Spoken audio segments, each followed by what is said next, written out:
নমস্কার। বাংলা জ্ঞান হাব চ্যানেলে আপনাদের সকলকে স্বাগত। মিডল ইস্টে এই মুহূর্তে নতুন একটা খেলা তৈরি হয়েছে। মার্কিন প্রেসিডেন্ট ডোনাল্ড ট্রাম্পের পরিকল্পনা বদলে যাচ্ছে পুরো গাজা এলাকায়, এবং এরই পাশাপাশি মিডল ইস্টে ক্ষমতা কে ধরে রাখবে এই বিষয়টার জন্য মিডল ইস্টের ইতিহাসে নতুন একটা মোড় ঘুরিয়ে দেওয়ার জন্য ডোনাল্ড ট্রাম্প এবার ফিল্ডে এসে হাজির। সৌদি আরব যে এতদিন চুপ ছিল, সে সৌদি আরব ইরানকে ধ্বংস করা প্ল্যান নিয়ে নিয়েছে। সেই প্ল্যানটা আমি আপনাদের সামনে আলোচনা করব, এবং এরই পাশাপাশি এই প্ল্যানটা আলোচনা করতে গেলে আমাকে সবার আগে আপনাদের সামনে বলতে হবে যে হামাসের কাহিনী। কারণ হামাস কেন অস্ত্র ফেলতে রাজি হলো, এই বিষয়টা আগে আপনাকে জানতে হবে। জাস্ট একবার আপনারা ভাবুন তো যে আপনারা ভাবুন তো বিষয়টা যে কি হয়েছে, যে হামাস গত কয়েক বছর ধরে ইসরায়েলের বিরুদ্ধে লাগাতার হামলা চালাচ্ছিল। অপরদিকে ইসরায়েলও কিন্তু চুপ করে বসে ছিল না, ইসরায়েলও হামলা চালাচ্ছিল। যে সংগঠনকে বিশ্বের একটা শক্তিশালী সশস্ত্র গোষ্ঠী হিসাবে ধরা হতো, সেই হামাস যদি নিজের হাত থেকে অস্ত্র নামিয়ে নেওয়ার সিদ্ধান্ত নেয়, তাহলে এই বিষয়টার পেছনে অন্য কোনো কারণ রয়েছে। এই কথাটা শুনতে কেমন একটা অবিশ্বাস্য লাগছে না? আন্তর্জাতিক মহলে ঠিক এতটাই কিন্তু আলোচনা শুরু হয়ে গেছে। কিন্তু প্রশ্ন উঠে যায় হঠাৎ করে যে হঠাৎ হামাস কেন এত বড় একটা সিদ্ধান্ত নিয়েছে? হামাস এই সিদ্ধান্তের পেছনে কি কারণ রয়েছে?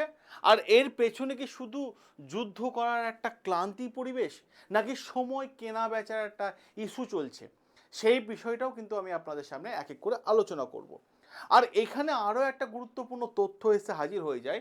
ডোনাল্ড ট্রাম্প যে নতুন একটা ডিল করেছিল, নতুন একটা পিস ডিল, যাকে পিস প্ল্যান হিসেবে ধরা হতো, সেটা কি সত্যি মিডল ইস্টে মানচিত্র বদলে দিতে চলেছে? এইটার উত্তর জানবেন, কারণ আজকের এই সেশন আপনারা অনেকগুলো তথ্য পেতে চলেছেন।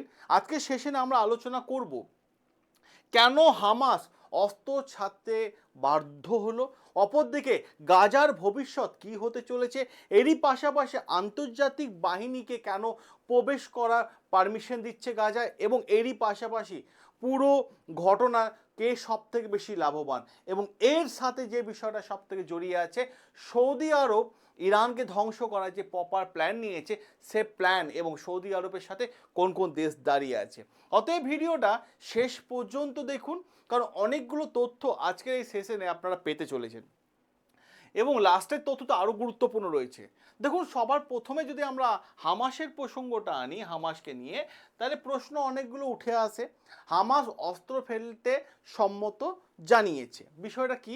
হ্যাঁ, আন্তর্জাতিক মহলে এমন একটা খবর এসেছে যে খবরটা চারিদিক থেকে না আলোচনা মেন কেন্দ্রবিন্দুতে চলে এসেছে, যে হামাস নাকি যে নীতিগতভাবে সম্মতি জানিয়েছে ডোনাল্ড ট্রাম্পের পিস প্ল্যানকে।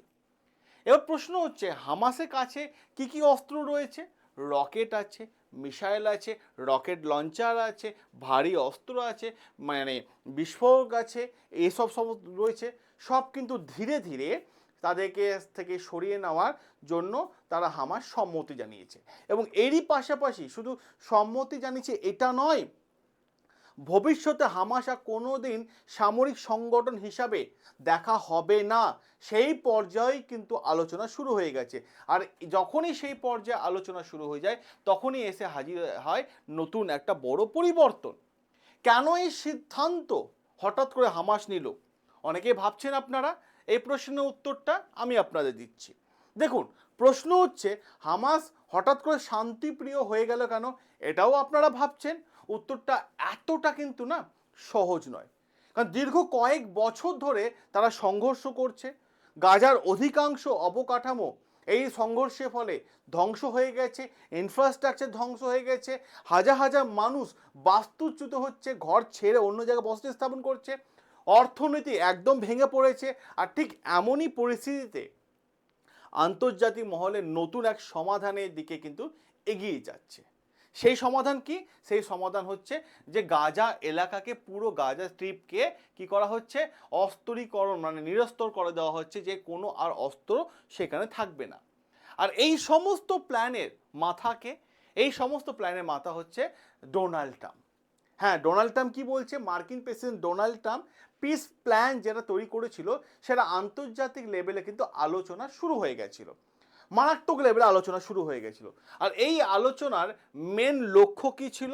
গাজায় সমস্ত ধরনের অস্ত্র বন্ধ করা, গাজা এবং ইসরায়েলের মধ্যে যে লড়াই চলছিল সেটা সম্পূর্ণ বন্ধ করা।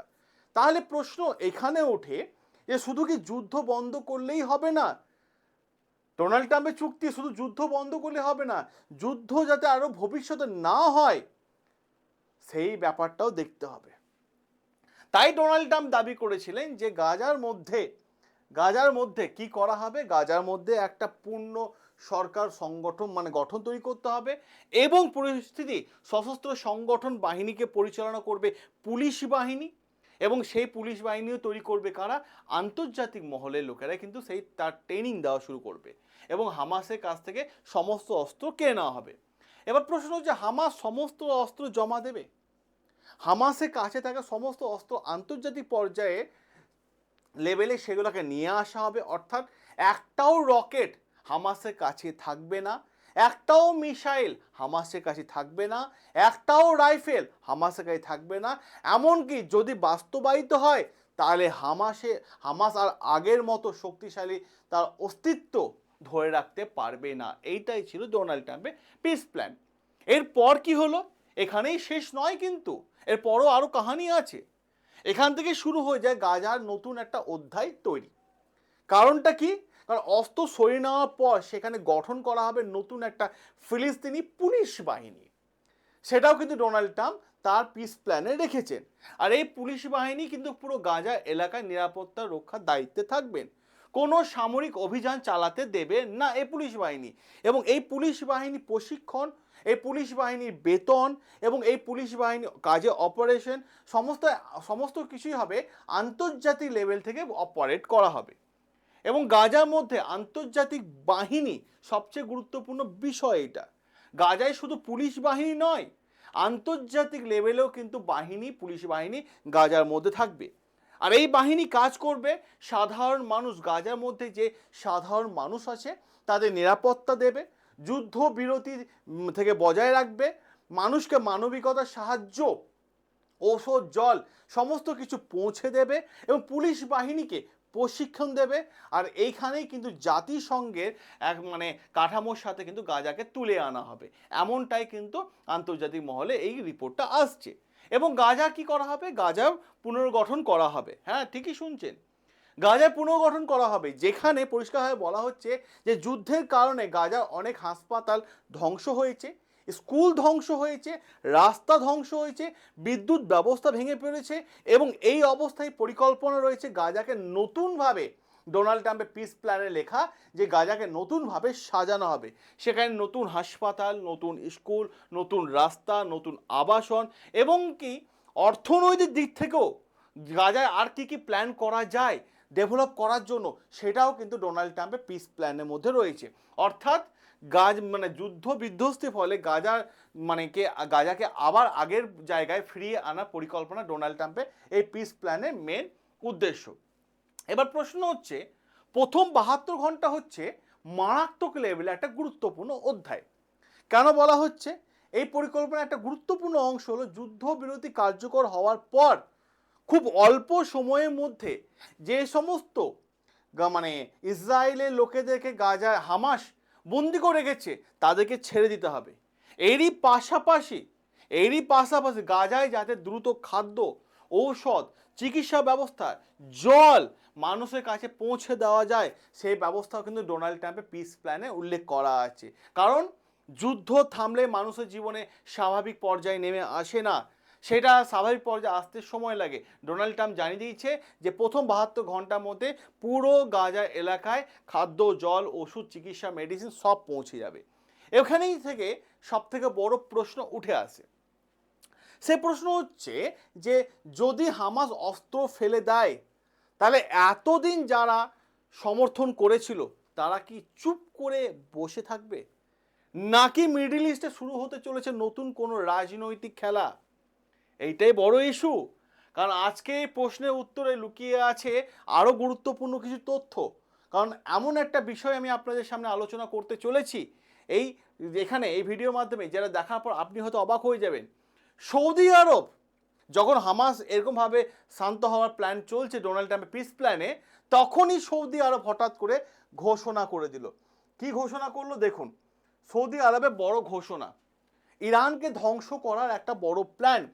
সৌদি আরব কি করেছে যে প্রায় 13-14টা দেশের সাথে সে তার মিটিং করে নিয়েছে যে ইরানকে ঘিরে মিডল ইস্টে যে সবচেয়ে বড় খেলা চলছে সেই খেলাটা ভেঙে দিতে হবে, সেই খেলাটাকে ধ্বংস করে দিতে হবে। ধ্বংস করে দিতে হবে কীভাবে? গাজায় আন্তর্জাতিক বাহিনী মোতায়েন করার পরিকল্পনা হচ্ছে, কিভাবে পুরো অঞ্চলটাকে নতুনভাবে সাজানো বা রূপরেখা তৈরি করা হচ্ছে, এই বিষয়টা পাশাপাশি মিডল ইস্টে কিন্তু এইখানে খেলাটা শেষ নয়, বরং খেলা আরও বড় খেলায় পরিণত হচ্ছে। যদি হামাস দুর্বল হয়ে যায় তাহলে প্রশ্ন হচ্ছে নেক্সট টার্গেট কে? নেক্সট টার্গেট কে? পরের টার্গেট কে? হামাস নয়, হামাস শান্ত করছে, তাহলে হিজবুল্লাহ, হুতি গোষ্ঠী, নাকি ইরাকের মিলিশিয়া গোষ্ঠী? এই প্রশ্ন উঠছে একে একে নানান ধরনের মহল থেকে।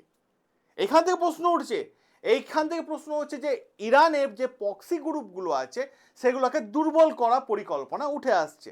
আর এই কারণে সৌদি আরব একের পর এক বিভিন্ন দেশের সামনে ইরানের নতুন নতুন সমীকরণ তুলে ধরছে এবং ইরানকে বিভিন্ন জায়গা থেকে ডানা ছাটার পরিকল্পনা কিন্তু সৌদি আরব করে ফেলছে। আমরা সেটাই এবার বুঝবো। ইরানের পরিষ্কার সৌদি আরব বক্তব্য যে ইরানকে কীভাবে দুর্বল করা যায়।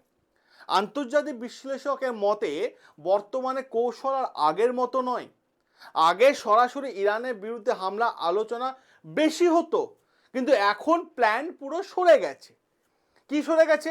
ইরানের মিত্র কারা, ইরান কোথায় কোথায় প্রক্সি গ্রুপ রেখেছে সেইগুলোকে দুর্বল করা। আর এই দেশগুলো দুর্বল করতে গেলে শুধু সেনাবাহিনীর ওপর আঘাত করলেই হবে না, বাইরে থেকেও প্রভাব কমাতে হবে। তাই ইরানকে যদি আটকাতে হয়, ইরানের পার্শ্ববর্তী যে সমস্ত প্রক্সি গ্রুপগুলো আছে সেইগুলোকে আগে ডানা কাটতে হবে, সৌদির মেন প্ল্যান। আর ঠিক সেই কারণে হামাস, হিজবুল্লাহ, হুতি এবং ইরানের সমর্থিত গোষ্ঠী যেগুলো আছে সেগুলো আন্তর্জাতিক পর্যায়ে আলোচনা কিন্তু সৌদি কিন্তু করা শুরু করে দিয়েছে। এবার প্রশ্ন হচ্ছে হামাস কেন এত গুরুত্বপূর্ণ? কারণ অনেকে মনে করছেন হামাস শুধু একটা সংগঠন নয়, এটা একটা মিডল ইস্টে একটা বৃহত্তর শক্তির লড়াইয়ের একটা অংশ। হামাস যদি সমস্ত অস্ত্রবিহীন হয়ে যায় তাহলে ইরানের ক্ষেত্রে কিন্তু অনেকটা প্রভাব কমতে পারে।